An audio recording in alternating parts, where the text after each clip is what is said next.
Jonathan, I was just about to prompt you to speak further on choice of problems.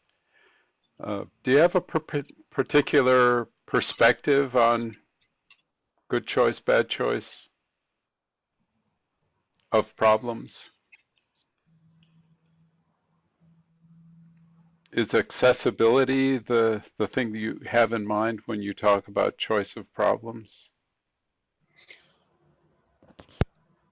I I can answer that. Um, the Tech Hour has been going since December.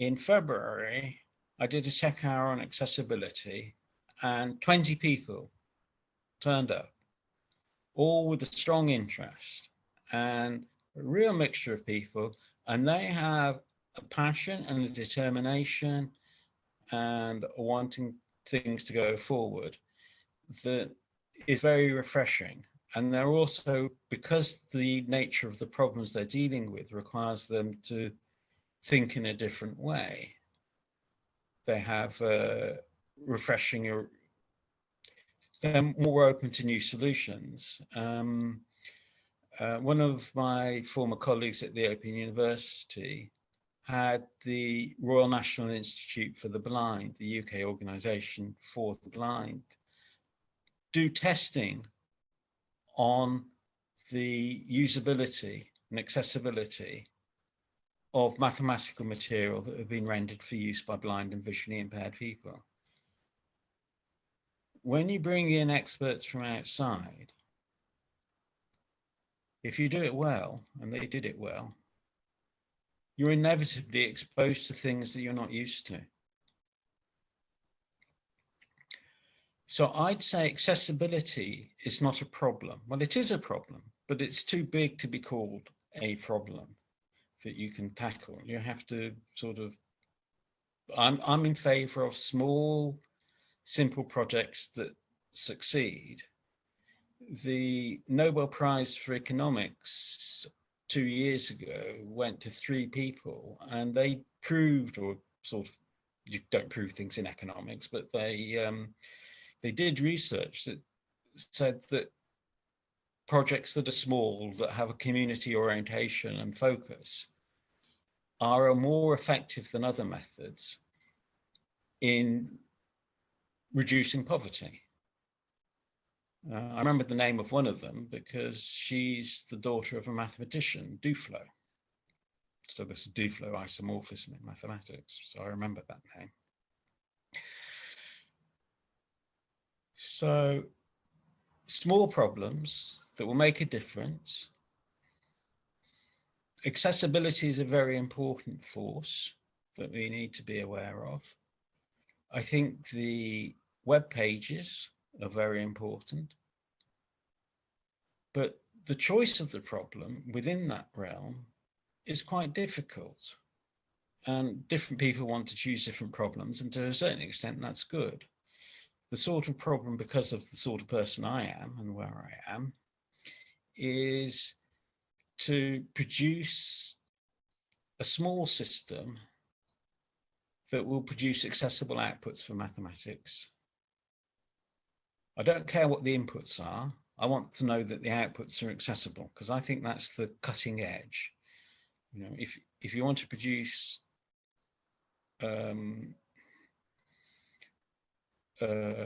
every tool has got a handle and it's got a point that's important.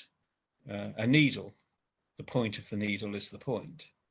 A knife has got the edge. A cup is the container and the handle is the handle. A cup without a handle is a beaker. And the point of accessibility is getting these accessible outputs. So don't worry about how you get the inputs, but a tool that will produce outputs that are accessible. And then that allows you to be really close to the disabled person, and you can say, oh, you've got this problem here, or you use this technique here. Let's see what we can do to make things better for you. If you get that done right, well enough, then you've almost got an API that the rest of the system can work to. So if you like, this is a bit like you want to make a hole in a piece of wood or a piece of metal. There's a device called that. It's called a drill. It's got cutting edges. It's got a spiral to remove the swarf away. It's actually quite a sophisticated and well-designed piece of machinery, even though it's just a piece of metal. For example, it has a raised edge on the spiral so that the drill stays in the hole that it cuts, but it doesn't have a lot of friction with that hole. And if you want to make a big hole in a piece of wood, you use another piece of machinery called an auger. So the cutting edge is quite important when you're making a tool. And for accessibility, the cutting edge is the user experience of the person with a visual disability. And through other tech hours, I've learned that short-term memory is really important for navigation for the blind people. They have to use a lot of short-term memory, whereas we would just use eye movements to refresh ourselves as to what Formula 3 was or something. Whereas they have to navigate to that thing and have it read to them again. At least that's my understanding of it. So that focus, have a sufficient focus on the user experience to be able to produce accessible output in a fairly limited range of things, is what I see as being an important problem. It may be that this problem has already been solved and I don't know it. So the other thing I think is really important is community. I learned from an email today from Jay Hammond, who's a colleague in the UK Tech Users Group, that there's a conference in the United States, an online conference, on coding for visually impaired and blind people, where people from Microsoft and Google and LinkedIn, I think, are giving presentations, accessibility specialists in those companies, giving presentations and trying to make it to show what the possibilities are for people who are blind or visually impaired to have a career as a coder. We had Jane Schroeder come to one of our tech hours and talk about her experience as somebody who had to change career and took programming courses. Took a programming course as part of that career change and the experience she had there. So to deal with the accessibility, my point of view is it's not a technical problem, it's a human problem. And it's not just a human problem, it's a social problem. It's not just a social problem, sometimes it's actually a matter of human rights and of legal obligations. There are in many countries legal obligations regarding disability, and having the law respected and understood is one of the most important forces. I should mention something that I didn't know about, which I think is called the Chaffin Amendment, which rewrites American copyright law that allows you, so to speak, to break copyright in order to make an accessible version of a book. It came out in around 1970 from Senator Chaffin, who's a Republican senator for Rhode Island, as I remember. And it makes a big difference because if you have to break copyright to make something accessible, it's another barrier. It's a big barrier. So the most important problem to tackle is the ones that are accessible to you, the ones that you can tackle. Different people can tackle different problems. Willingness to do your best you can in the situation you're in is the best general advice. If I said to everybody the best restaurant to eat is Bloggs or Jones, then everybody will go there, and two things, a number of bad things will happen.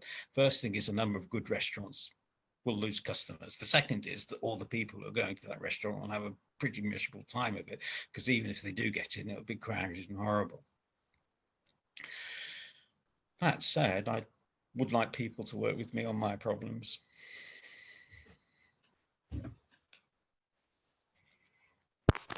Well, Jonathan, the thought crosses my mind, particularly because of your mention of your February Tech Hour meeting. Um,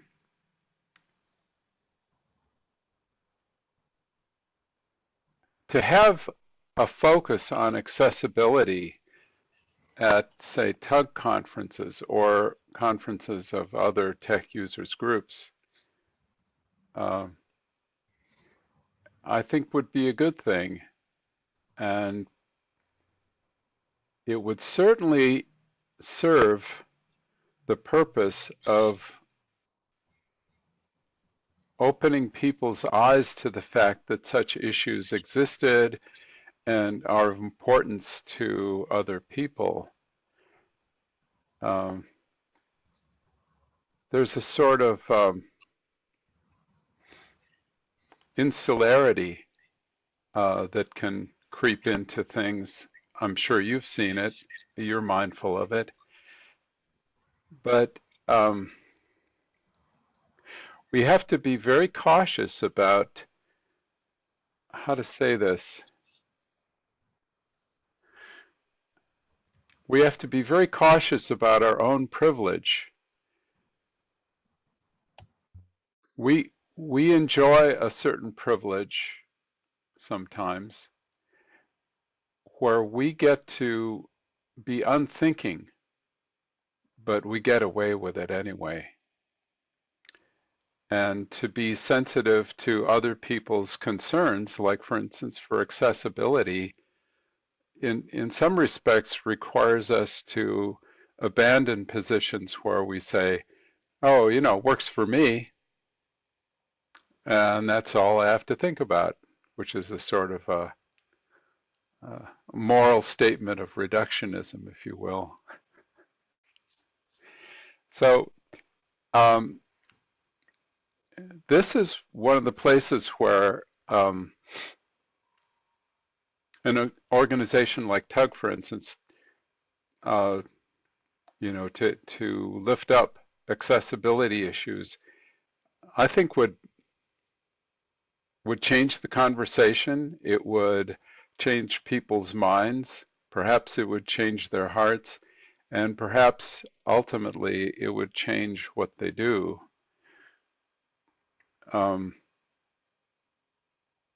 I keep thinking about Ed Roberts, who was wheelchair bound and who introduced disability concerns at the University of California, Berkeley, where it turns out I was a student at roughly the same time he was. And hearing his biography reminds me that all of those lips at the curb at intersections, those came as a result of a great deal of work by people like himself, and seeing people in wheelchairs having to get around in our built environment reminds us that there's a great deal we cannot take for granted. They certainly can't. And I recently had an occasion to accompany somebody in a wheelchair along a city street for maybe a half a mile or further.